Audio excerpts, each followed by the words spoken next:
And Teal. You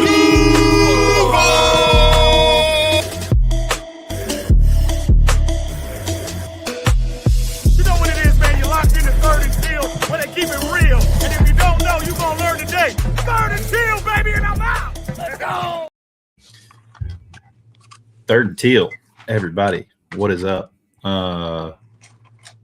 It's Thursday. Y'all know what that means. We're going to talk some nonsense, talk some real sense, and talk some sense. And we just going to move through it and groove with it. We're going to do what we can. So on that nautical nonsense, the wacky, whimsical, whatever they say. Trevor, how you doing? I'm doing good, man. I'm ready to get on that nautical nonsense. Okay. And Eric, how you feeling? Cheers, my dog. Cheers. Oh, I got my my Jaguars cup, got my water in there. I've been drinking more water, got to. I got my new Brunel jersey hung up with the signature. Oh, nice. Heck yeah. ECN's retired now. I finally got Freddie T up there. All right, Freddie. MNMJD right there. We ready. All right. You should refer. I wanted to flip him, but I feel like Freddie T should be more visible in the shot. All right. Gotcha. Mm-hmm. See, y'all learn decorating tips from the guy, Third and Teal. So there. Yeah, the usual guys aren't in there yet. I'm sure we'll see DTV and Robert here in a minute, but I almost pulled the trigger on a Rasheed Mathis today, but it was in a little worse shape than I would have liked. I got you. Okay. Yeah. Well, really, the only big news coming out right now. Well, there's two things, but we're playing in Orlando. Everybody knows that. Yeah. We'll be playing Orlando in 2027. Not a big deal. I didn't really think Daytona was going to happen. I think they just had to have a second place. Right. But then the league owners voted and approved it, so we're good to go. It's going to be. It's a drive, but it's not that bad, I guess.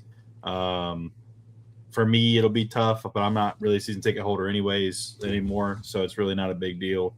It'd be nice to play in Camping World for a season and then come back to our new stadium and, get everything rolling there. Because hopefully that means we're going to get our new old jerseys back. Yeah, that's what I was just about to say, damn it. That the jerseys better come back with them. Yeah, because I think like the Titans did, I think they're going to release the new ones whenever the stadium opens.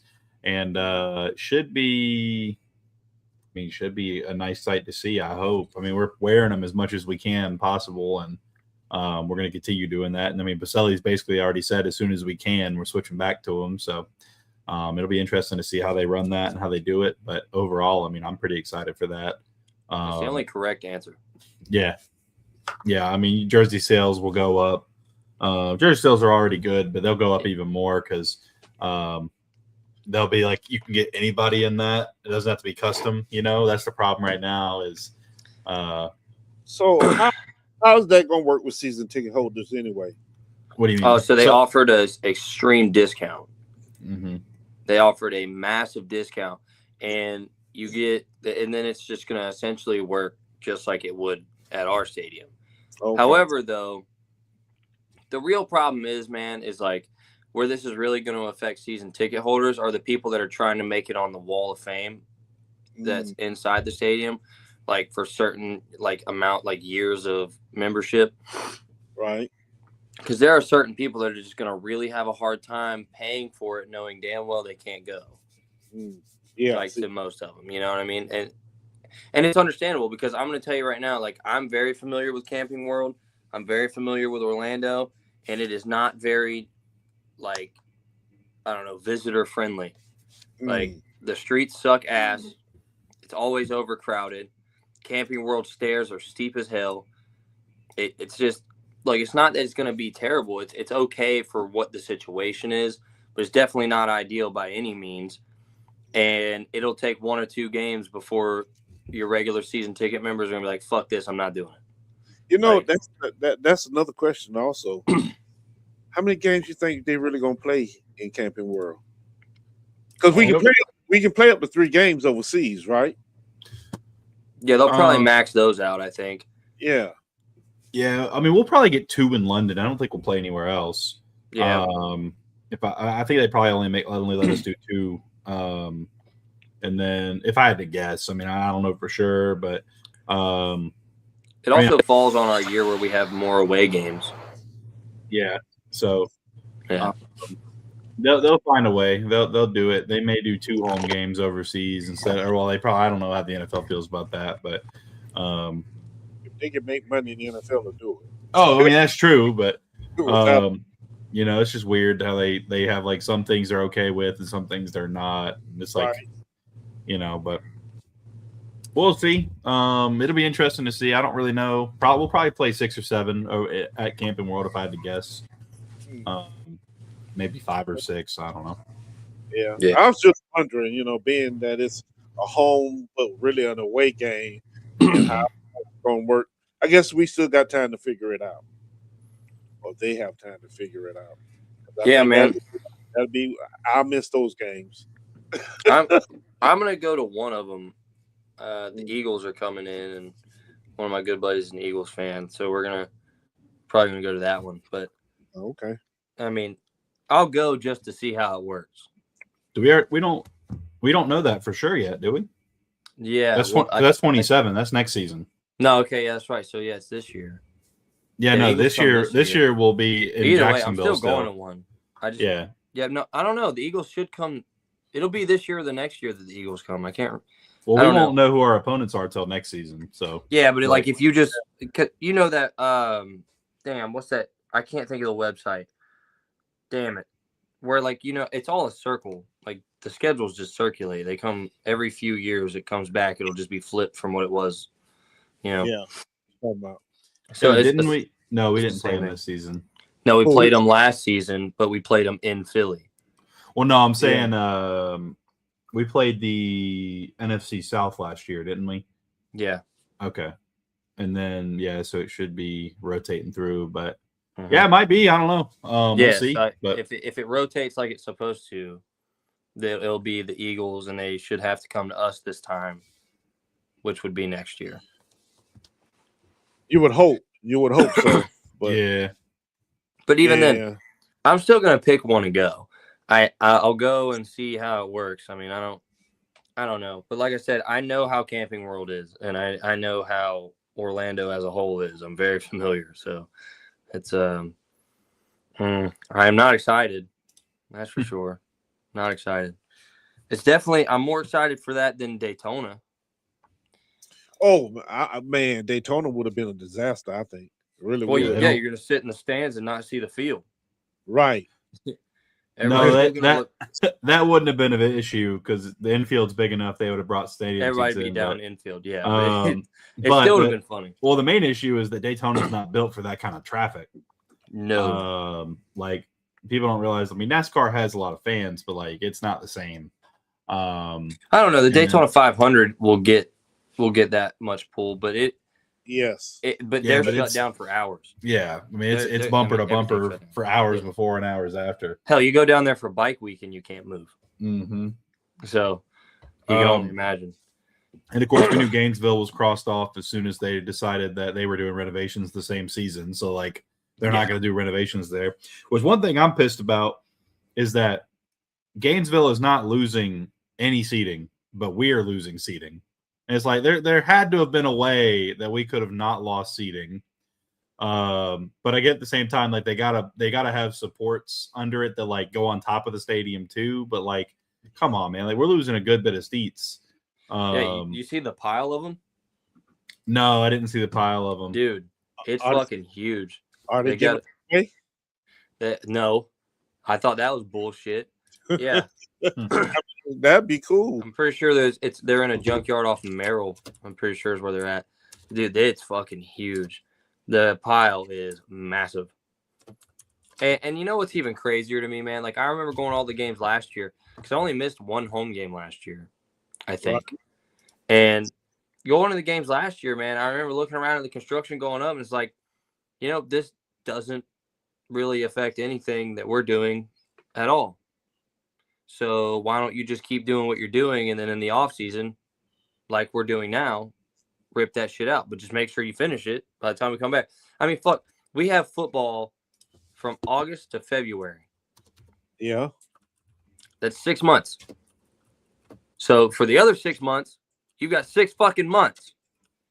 But you got, if that's the case, then you have other things planned like concerts, soccer. Don't Ain't just nothing. Well, it sounds like it sucks to suck. The stadium's got shit to do. Well, then, hey, something gonna have to suffer. But I think it's everything else needs to suffer. Fuck all that. It's a football stadium. It says on the side of that motherfucker, home of the Jacksonville Jaguars. Right. That's what it says. It don't say home of the Jaguars, host of concerts. But what if they use that strategy, Trevor, right? They use that strategy right there, but it would actually take longer than to shut down for a whole season. I don't give a damn. Take longer. I don't care. Take longer. It's the home of the Jacksonville Jaguars. I don't want to go to fucking Orlando to watch my fucking team play.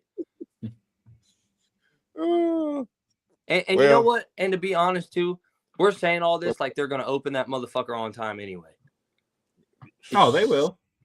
No, they're paying way too much money to not open it on time. I guarantee you it'll open on time. No, it's going to open, but I'm saying, I guess I should have been more specific. It'll open on time, but it ain't going to be done. I mean, it ain't got to be done. They just got to be able to put people in seats. And yeah, that's it. But they're building a soccer stadium downtown. They've already opened that new office building. It's the first office building to go up in Jacksonville since like the 80s, right? I think 70s or 80s. How much longer does the Four Seasons have, or is that done too? I don't think it's done, but it ain't going to be long. It's almost done.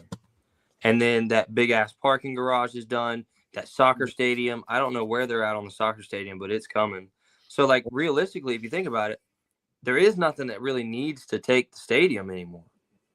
Like, they've got the Daly's places for all the concerts. Okay. They're building their own fucking soccer stadium. Everything else goes to the ViStar Memorial Arena anyway. Do we have a Jacksonville FC, or is that going to like be a thing now, or like I don't know what they're doing with that. Or? There is a Jacksonville team. I'm not familiar with them. What's the name of them? They got the name of them. It started with an A, I think. But anyway, hey, what's up, Mom? My mama's in here. Yeah. So apparently, this season will be reduced to 42,500. See, what I don't like is the new stadium is supposed to have a base capacity of 63,000, with the ability to expand to 70. Why not just have it be 70? Yeah, wait a minute. See, that's that bullshit. That's what I'm talking about. Like, why do we need bullshit? If we can fit 70, put fucking 70 in there. Like, it should be 70 and able to expand to 100, you know? Like, well, fuck the able to expand. Fuck all that. That's just your way of saying 3 years from now, we're also going to kick you out again. Like, fuck you guys. And fuck that. The tarp days are over, baby. We need all them seats open. Yeah, fuck all of that. We're on one right now. Also, too. What? Earlier in the season, there's going to be a lot more people going to games, even when it's scorching, because that new roof is supposed to drop the temperature in there, even though it's glass. Bro, that motherfucker better work. Let me tell you something. They said that at SoFi, like, it works really good. We go through all this fucking shit. We go to fucking Camping World to watch this bullshit. We come back and it's still 100 degrees in this motherfucker. Anything is better than sitting out there in that damn blood, man. Yeah, like I said, it was hot in that Texans game. Yes, but the year before the Kansas City game, when it was 119 on the field, my ass. That was so bad. Yeah. So, and look, I'll get red, right? And I'll get red, but I don't get like deep sunburnt, like where I start peeling and all that. Mm-hmm. Like I'll get red, I'll be red for a day, and then I'm tan the next day. When I left that damn Chiefs game, I was burnt for like weeks. Oof. It was hot. Yeah, the roof is going to help. Regardless, the roof is going to help. But you know what kind of kills me about that roof idea too, though. And I was thinking about this too when they like put the renderings out and stuff. If we gonna put a roof, why just close the bitch in and give us air conditioning? Damn it. Well, so the issue is for an HVAC system of that size, that goes from a $1.4 billion project to a $2.6 billion project, and like Shotgun. Shotgun problem. Shaw got money, and that wasn't the issue. It was the city of Jacksonville trying not to foot more of it because Shah Khan's paying for most of it. Right, but that's my point, though. Is like, I mean, at a certain point, okay, Shad, you say you're committed. Like, all right, look, we want to give the fans the best game day experience, which is what he said when he was pushing the whole fucking idea for this. We want our fans to have the best game day experience. We want to have one of the better stadiums in the league. And you're like, okay, you know what's a better game day experience? Putting air conditioning in. No. Yeah, not seeing Trevor Lawrence tear his ACL just so we have a roof on our stadium. Because if they, you know for a fact if they don't put that glass roof on the stadium, they're putting turf on the field. They're putting turf on the field. They're not put because you got to think the amount of money it would cost for them because they would have to completely rebuild the stadium. There would not be a upgrade. It would be a complete rebuild because they would have to build an underground system to bring the turf like the field under the ground, have the UV lights and everything on it. Like we wouldn't be doing just a renovation. It'd be an entirely new stadium. We don't have anywhere to build an entirely new stadium. They don't have enough room in those parking lots to just like plop it down next to it. They would have had to completely tear it down, put up a whole new one, which would have taken probably 2 to 3 years. But I would much rather have the glass roof and the open air that helps ventilate it so that it's 90 instead of 120 and have grass than have a covered stadium with turf. That's my take on it. I agree. I think they need to go knock down that fucking shitty ass Regency Square Mall and start building a new one right fucking there. Hey! Don't be talking about my childhood hangout. Hey, listen. Regency was part of my childhood too, believe it or not. But the problem is, if you walk through that motherfucker now, it's bad, man. Is it? Bro, it's so bad. The roof's falling in. Bro. It's honestly, I don't know how you can honestly publicly still access it. I don't know. A lot of those big malls are falling apart because the people just aren't going anymore. Yeah. Well, the Regency faced a different problem. It got robbed every other fucking day. So much so to the point that the only thing left open is like one store and the food court. That's it. There ain't shit else left in there because everybody that was in there got robbed blind. Dang. Didn't realize that.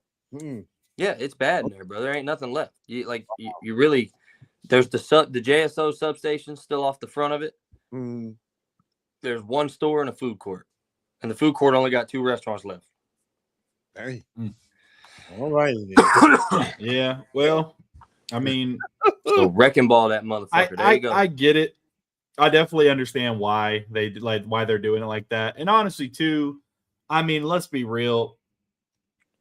If it drops it by 10 to 15 degrees on average, people are going to be happy. If we're just being honest with ourselves, if it's 10 to 15 degrees cooler in the early time of the season, if it's 20 to 25 degrees cooler in there, oh baby, we're going to be rocking. But I mean, that's the thing is like, as long as it's cooler, that's all I really care about. But I want grass. I don't want turf. I know they got to go play in other stadiums to have turf, but the least amount of turf possible, the better, in my opinion.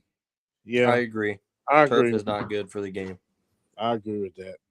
Yeah, and they got so much money; it should be mandated you have to have grass. But then the owners have to come out of pocket and this, that, and the other, or they could use that fancy TV deal they have that makes them billions of dollars, and they could fucking do it themselves in every stadium.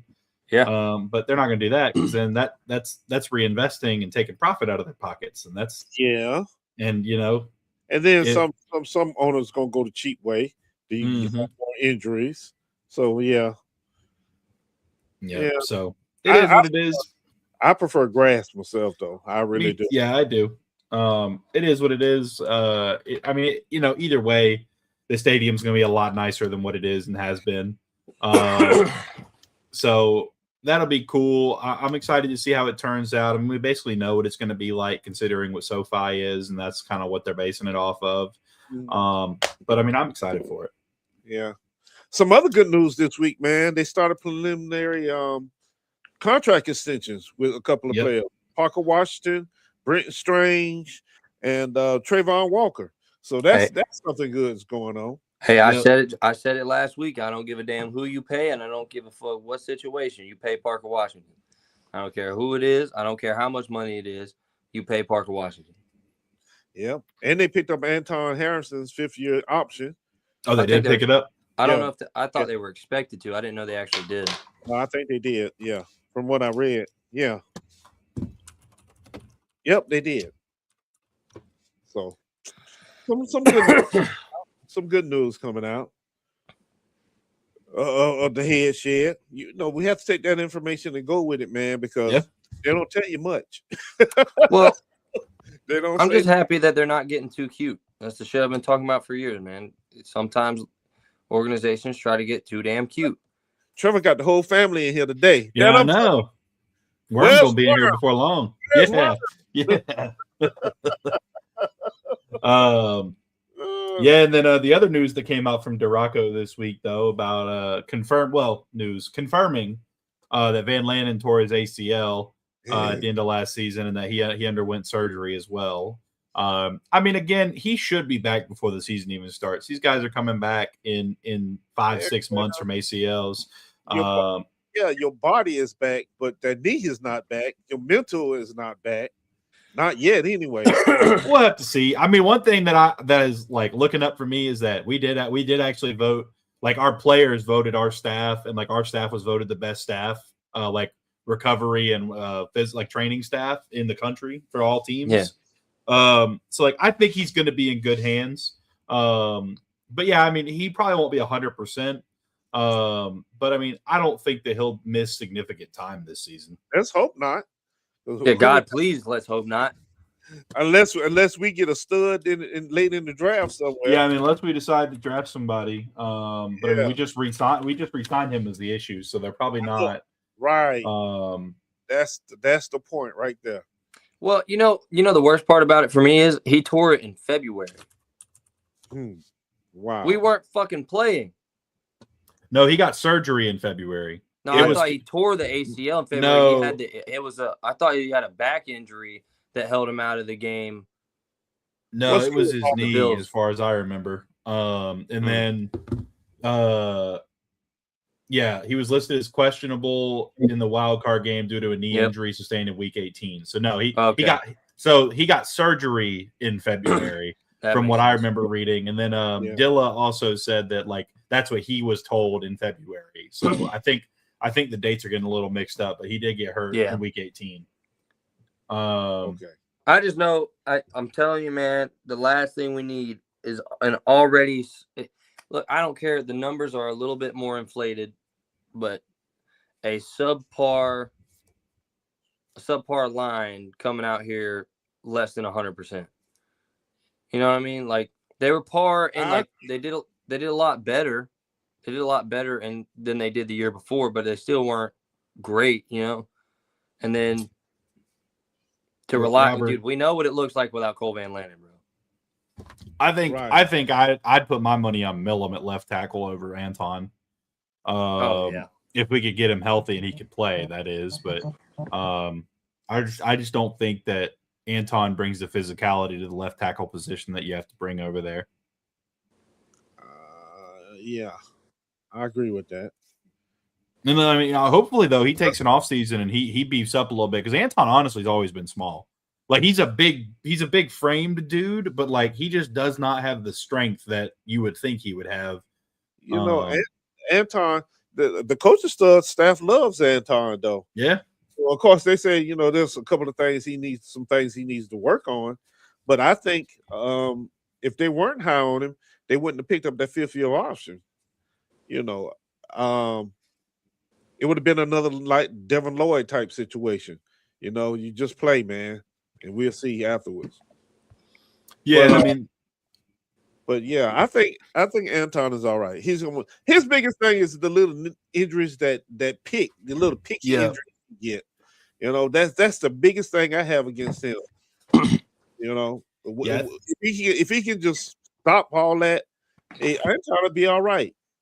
It's that other side that drives me crazy, especially when number 72 is in. If I was, if I was Baselli, I'm going to get my number. Oh, Baselli was 70, wasn't he? What was Baselli's number? Baselli was, I thought he was 72. Oh, no, 71.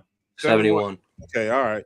I've said, 71. Take my number off, clown. Take my number off. I know it's 70-something. But yeah, I would tell him. I'd be done telling him to take my damn jersey off. Exactly. That's what I'm saying. Don't get my blood pressure up, man. I hate that motherfucker. Oh, okay. And you know what's crazy too? Because he's a nice guy. He's a really nice guy. Like I have some friends of mine work at a dealership that he takes his car to. He's a nice guy. He just sucks at football, and it's tragic. Honestly, like him and Anton both, man, they just need to get in the weight room. I would agree with that. If they get stronger. Yeah.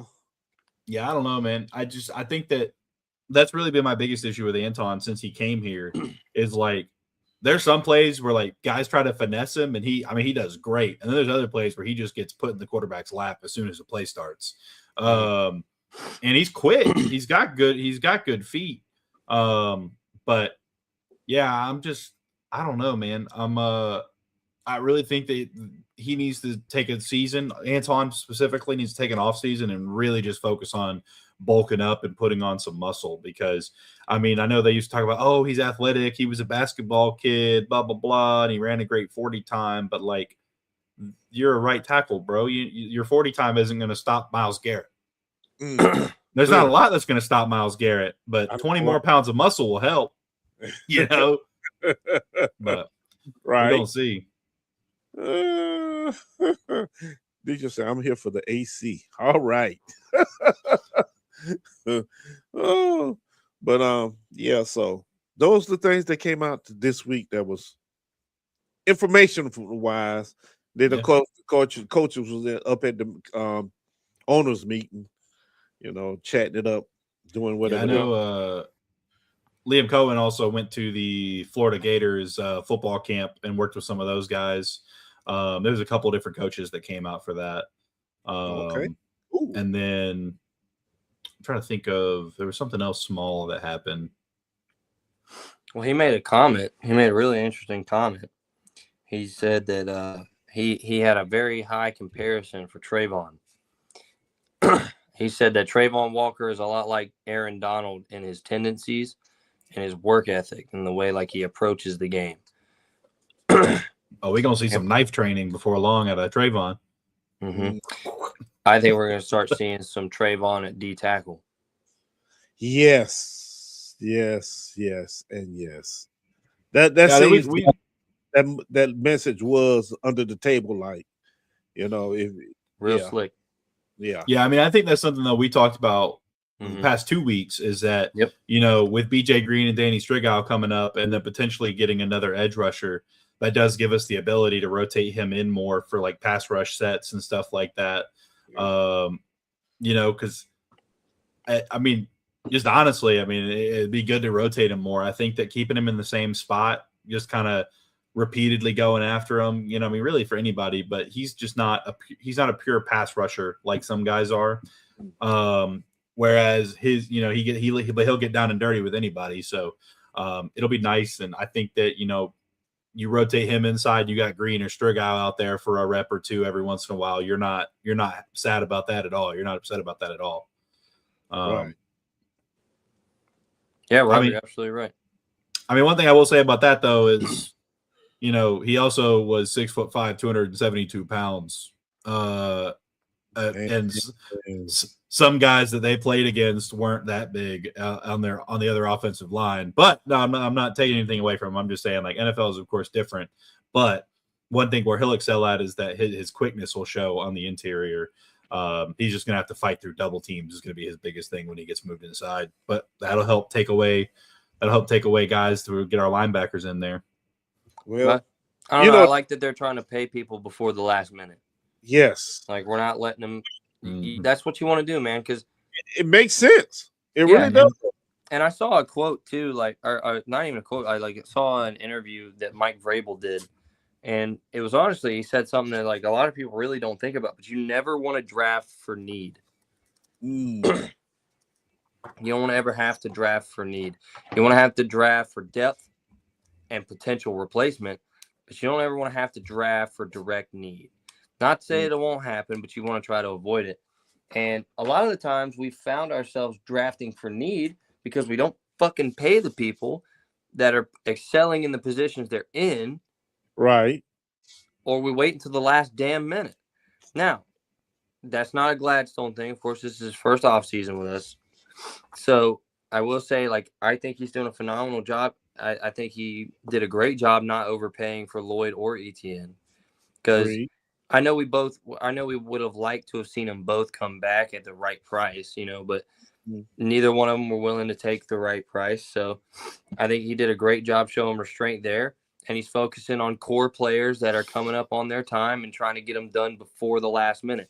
That's one thing I will say, that, like, the only thing that I think Balky did right was paid Trevor.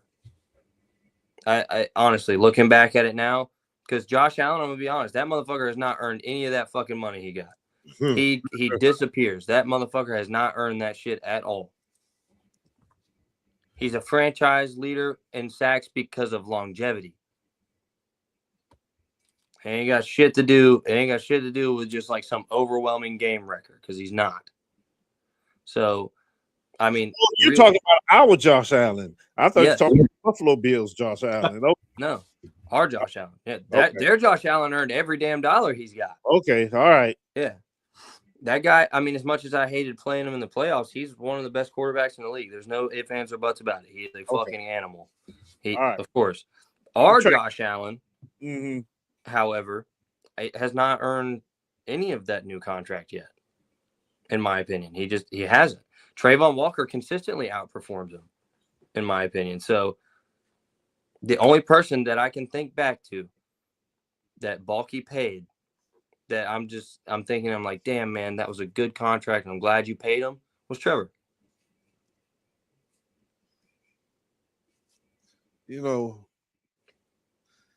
Yeah.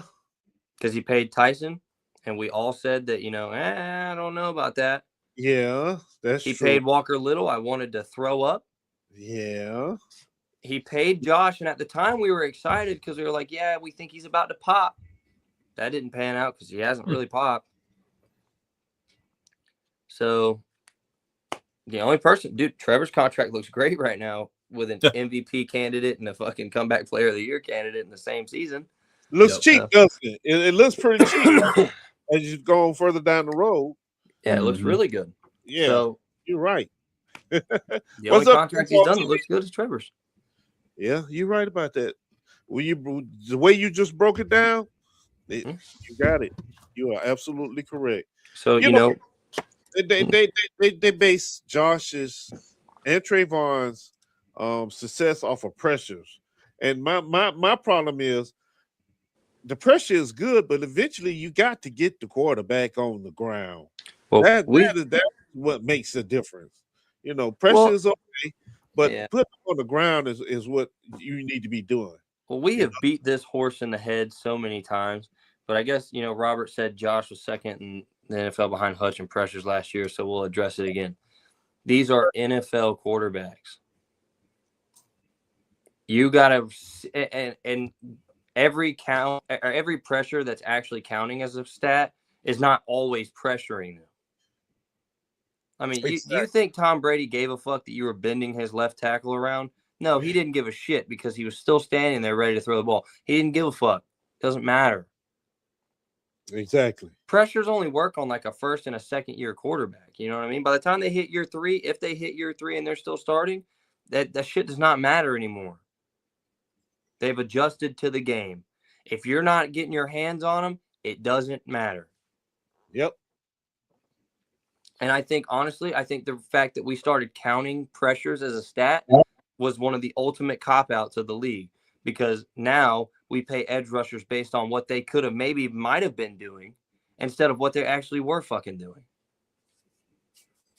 There is one defensive lineman in the league right now that is day in and day out worth every fucking dime he's ever been paid and worth so much more, and it's Myles Garrett.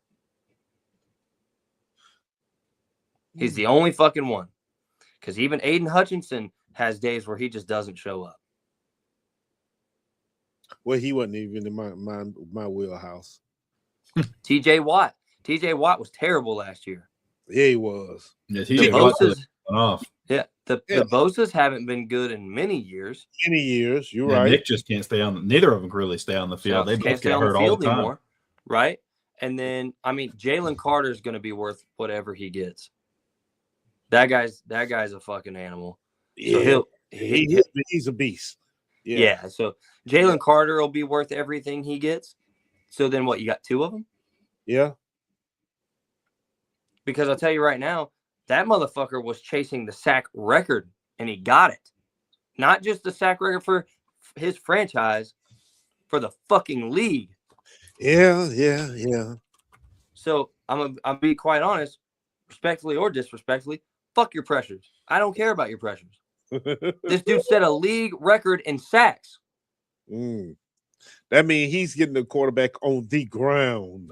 Yes, and not only is he just getting to the quarterback on the ground, but like there's so many times he actually almost sacked him. That's a fucking pressure. When he's draped on him and they somehow still get the ball out, that's a pressure. Not just you ran at him with your hands up. Josh Allen in the first. Josh Allen in next year's first. Right. Oh man.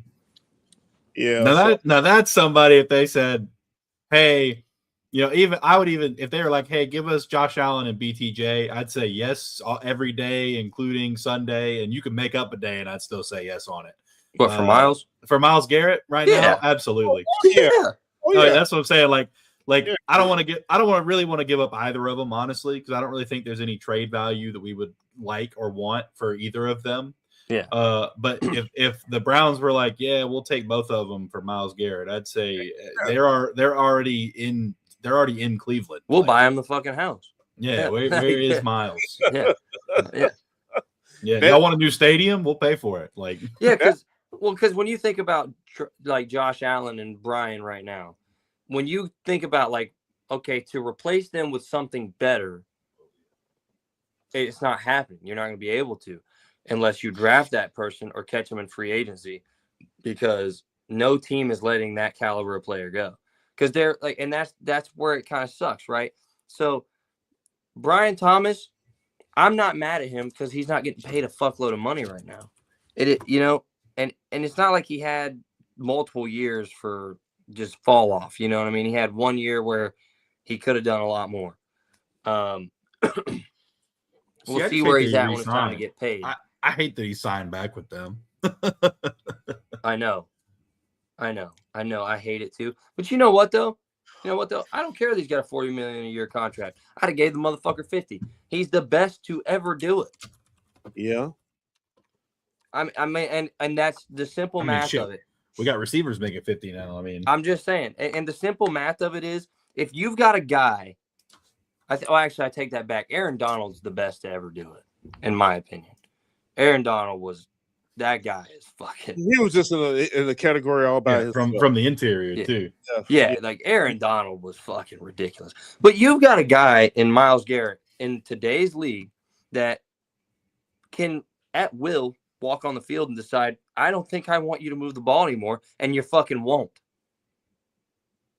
You won't. Josh Allen chased our franchise sack record for 6 fucking games. Yeah, what, he needed half a sack to tie it? No, he needed one sack for 3 games. He needed one sack. No, that's what I'm saying though. Is like he needed half a sack to tie it and 1 to beat it. Like, yeah, for 3 fucking games, bro. And look, don't get me wrong. Because Duval, I see what you're saying. It's not that I don't respect Josh Hines Allen. I do. It's not that I want to see him gone. I'm just saying I'm not paying him all this fucking money to give me pressures, which in my opinion is 9 out of 10 times a made up fucking statistic anyway. Because again, like, dude, I don't care what you tell me. Joe Burrow gets hit all the time. He does not give a fuck about a pressure. Like, if you're not hitting him, it's not going to affect him. He's got people running at him all the fucking time. Doesn't matter. The dude still puts up hella yards when he's not beat the fuck up for actually getting behind the shittiest line in football, Or Patrick Mahomes. You're not throwing him off with a pressure, No. Oh, you're right. How many years does he have left? The body will. Oh, you're absolutely right. Yeah, the body will give out eventually. but he's nowhere near that yet, clearly. I mean, he's still fucking grabbing people and just doing whatever he wants. Let's see. Last year, he had 43 tackles and 23 sacks. Myles Garrett? Yeah. Yeah. Oh. Yeah, imagine that. Myles Garrett is tied with Dwight Freeney right now for 20 in sacks. See? If he gets 10 sacks this year, he'll move up to 14th behind Jared Allen. If he gets 15 sacks this year, he will go all the way up to 7th behind Michael Strahan. If he gets 20 this year, he will be right ahead of Michael Strahan at sixth all time. And that's somebody who don't need to be on that list because his sack title was bogus, man. It really was. But you want to know something, though? Yeah, Strahan, for sure. You want to know something, though? This is why you give that motherfucker more money. If he comes in, he writes down a number on a sticky note, hands it to you. You add 10 to it. And that's why. You've got a guy that is not in the last 2 years of his career, but is actively chasing the all-time list. 1, 2, 3. When our quarters can't cover more than 2.5 seconds, it don't help the pressures turn into sacks. I don't know, Robert. I can't agree with you on that. I can't agree. I watched so many snaps last year where it's like, fucking A, bro. We're giving them forever and a day to throw the fucking ball. That's the reason they're finding holes. The corners can't – you can't realistically expect a secondary to cover for more than 5 seconds. Once you hit that 5-second mark, you're asking too much because then everybody starts freestyling. It's broken play territory. And you have to remember also, we're in the mostly zone, so there's always a hole in the zone somewhere. Exactly. So, yeah, with a veteran quarterback, that's way too much time. 2.5 is too much. Yeah, with how far we like play off the line of scrimmage, yeah. Yeah, sometimes we'll give them a 10-yard cushion. I mean, that's and look, it's not like I'm saying that, I'm not even saying that we've been in the best scheme for him to get sacks, but I am saying that I've watched him get stood up a million times one-on-one. Last 7 years, Myles Garrett hasn't had anything below 10 sacks in the season. There you go. 10, 12, 16, 16, 14, I mean, 23. You want to hear another one that'll break your heart? Josh Hines Allen's been in the league since 2019. Yep. Micah Parsons came into the league 2 years later and has 4 more sacks than him all time, like through his career. Yeah. There you fucking go. 2021 to 2025. There you fucking go. And nobody can say it's because he's had the best secondary ever in Dallas, because he definitely did not. There was 2 years of that time that might have been a really good, or, a little bit better than par. Right. Like Micah Parsons is also a guy that will change the fucking game. Right. Like these are the types of guys I'm talking about. You know what I mean? Like, and we're paying him to be a leader on this fucking defense, and he disappears in the biggest moments of the game. Like, say, for instance, that game against Buffalo, our offense did everything they should have needed to do to win the fucking game. Where was the defense at? And you know what happened? You know what ultimately led it up? Was that the offensive line moved that entire defensive line 15 yards to carry Josh Allen into the end zone. Yeah. Where's our fucking defensive leader at now? Yeah, Myles Garrett has 2 more seasons than Josh Allen and almost double the sacks. Yeah. It's crazy. Yeah, Ransaw will be ready as far as I'm aware. Will he be good? I think so. We'll see though. He gives us the one thing in the safety room that we do not have right now, and it is blazing speed. Oh yeah. Yes. Because let's say he lost a step, he's still 10 steps in front of everybody else in the safety room. Oh yeah. And I don't think he lost a step. I'm gonna be honest. No, I doubt it. I'm just saying, like, he's that fast. Like, he is so much more. But I think Tootin and Rodriguez will be a nice combo. But I think that honestly, I think Rodriguez and Allen will probably get around the same amount of carries unless we draft somebody else. Yeah. Because honestly, I think people discount Allen. He's not a home run hitter, but he has great vision and a great footwork. Yeah. I mean, you saw And him not come to in. mention his amazing skills in pass blocking. Yeah, no kidding. Yeah, But you saw him last year come in some games, and like it looks like Tootin or ETM was still out there busting off 8-10 yards a run. Yeah. It'll be interesting to see kind of how they do that and what they go. If they draft anybody, they'll probably draft somebody like 5th or 6th round, if I had to guess. Yeah. But I don't know, man. It's going to be interesting to see how they decide to run everything. I think Ransaw is going to be ready also because he just had a year in the system. I know he hasn't played, but he's got to sit in the meetings. He got to, learn from the vets that's been out there. So I think once he hit the field, it's going to be fire. I think he's going to be ready anyway, just because from the clips you saw of him before the injury happened. Right. He was popping shit. He going to do it. Duval TV wants to talk about BJ Green. Hey, we all high on BJ Green and Strigal. I love it too. The when he got that penalty for sacking Herbert, was it? And they're like, which was bullshit, by the way. And then they're like, how are you gonna what are you gonna do now? He's like, I'm not changing my game. He's like, I'm gonna keep playing how I play. There you go.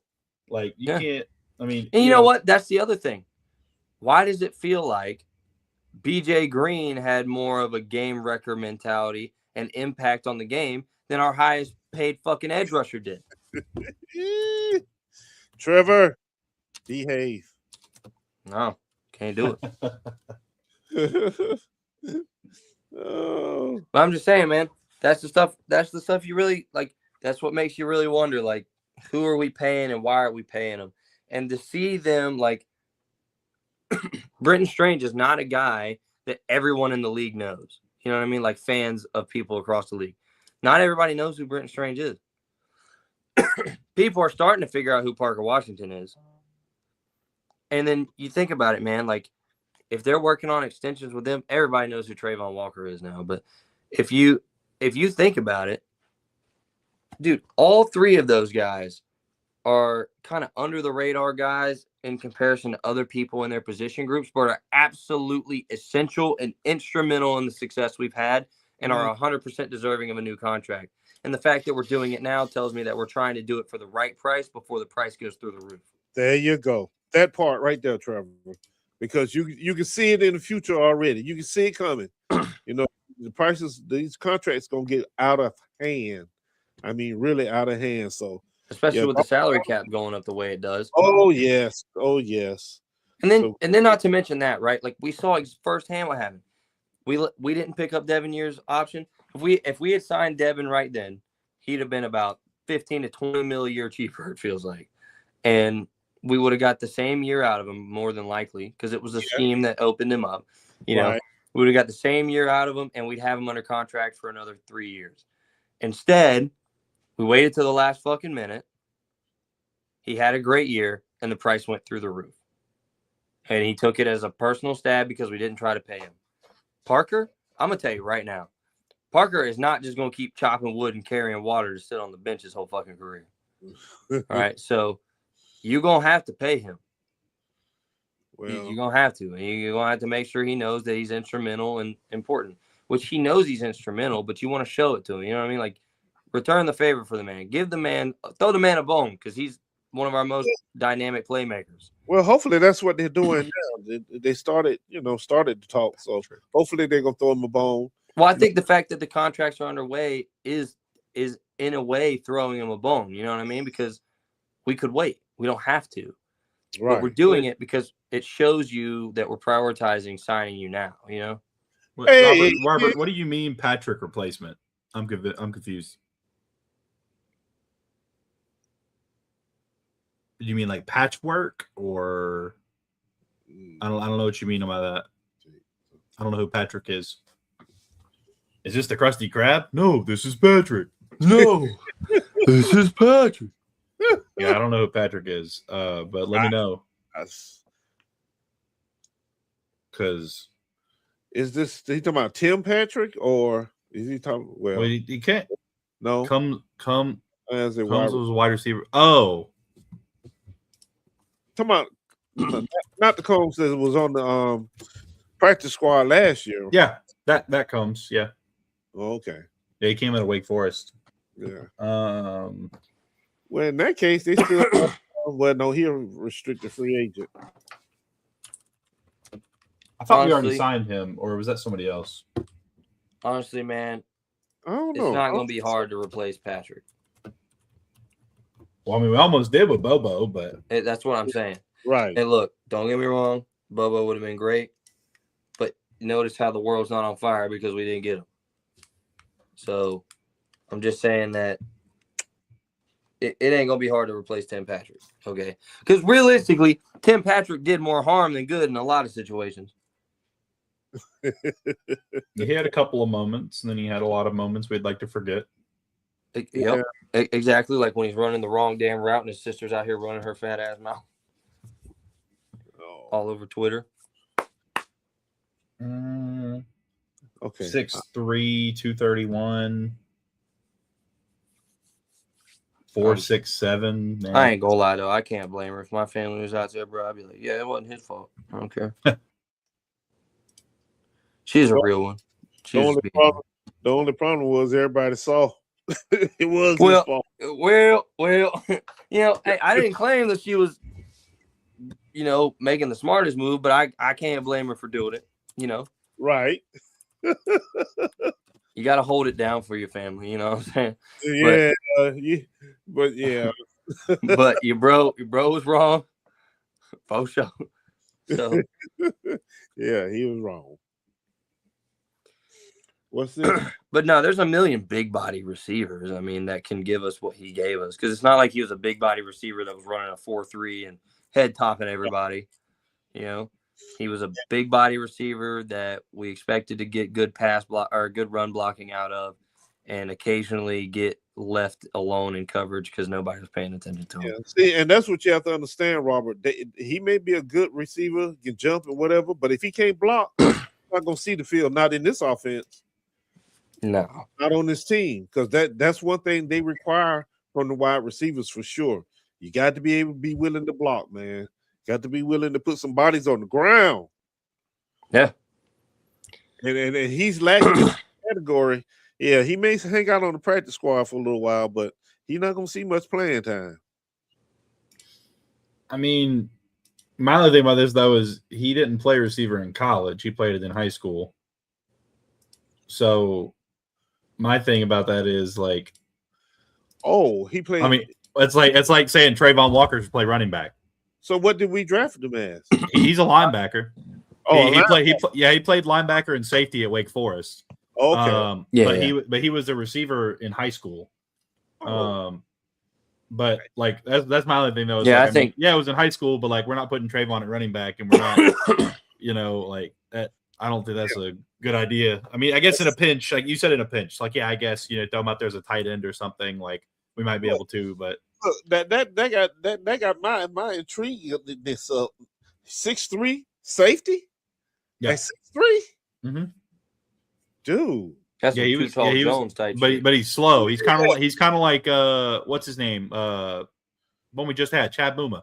Chad Muma played safety at Wyoming, and they moved into linebacker. And they have very similar 40 times. They're both about the same size. But I think what we're getting at though, Robert, is that the specific role that Tim Patrick played is easy enough to replace that we won't have to put Combs in that spot in a pinch. Like we'll be able to replace that. Yeah. I don't think we need to patchwork it to. But I know Patrick was slow too, but we're not trying to replace Patrick with Patrick. We're trying to replace him with somebody better. Yeah, we want to upgrade from Patrick. We got Jeff Caldwell coming out in the draft, Mr. 6'5", 230, who runs a 4.31 and has a 40-inch vertical. We can. Caleb Banks falls out of the first round. We better trade up for him, depending on where it is. I would agree with that. I don't want to give up too much for him. Yeah. But I mean, at the same time, like if he's because where we are, it actually helps us, man. It really helps us financially. Believe it or not, no first rounder you got to worry about signing. Second, third, fourth, fifth, they usually the easy ones to the contract. Yeah, the first rounders with all this. Yeah, the only downside really is just not having the 5th-year option. Other than that, you're saving a bunch of money. The price difference between a first rounder, especially a top 10 first rounder, and a third rounder is crazy. Substantial. Yeah, that's a good point. That's a good point to bring up that people don't talk about a lot. Is that trading up into the first round kind of hurts us because we're gonna have to pay way more money. Exactly. So that's one way of looking at it. Yeah. That's kind of all I've got today. Oh, no mock draft. Thank you, because I've done too many of them now. I've been doing a lot of them too. And then too, we just did we did an episode. We were supposed to do an episode of the AFC South show yesterday. But then the Curtis didn't send a message reminding us before. Jeff couldn't do it. And so then we went ahead and did a mock draft with no show. And so is this the dude that was in here talking before we played them? I don't think so. No. That guy probably won't show his face back. No, he probably won't. Yeah. Well, so you're at least admitting that Jacksonville's better than Denver. Hell yeah. And that Jacksonville's the most dominant team in the AFC. I mean, that's what that's telling me. Well, head to head says that's what's going on. That's what it says to me. Yeah. But, all right, gentlemen, y'all got any closing thoughts or anything else to go over? Man, the draft need to hurry up and get here. Yeah. This part is driving me crazy right now. Yeah, it's dragging, man. Because we didn't really do a lot of crazy stuff in the offseason like we normally do. Exactly. And so it's just dragging, man. This is what good teams feel like. I don't like this. Like, I love being a good team. Don't get me wrong, but like I'm used to I need the dopamine hits, man. Yeah. Like, what do you mean I didn't have to replace half of my 3 years, 3 years, $96 million. Holy shit! We don't get to do that anymore. So yeah, everything's just trickling in. What do you mean I didn't drop a bank on someone's fucking forehead? You mean to tell me we didn't reset the market? No. That's the Titans. Fire the whole machine. Fire everybody. They're not doing their jobs. And then on top of it, they didn't go to the combine. What is wrong with these folks? Ain't nothing wrong with them. What are you talking about? Well, we still set position coaches to the combine. It's just that I mean, just Yeah. But most people don't know that though, so they feel like nobody was there at all. Oh, I see what you were doing there. You're being hyperbolic. I see you. Just that took me a second. But that bitch bought a first class ticket and went right over your head. Yep. I was sitting in business class or whatever but you'll all have right it. then. Well, gentlemen, thank you as always. Glad we come on. Robert, Duval TV, 520 Nitro Comics. Yep. Trevor's entire family. Yeah. That one guy that loves the Jacksonville Jaguars way more than the Denver Broncos. Yeah. Y'all have a good one, guys. All right. Peace. Later. Ended.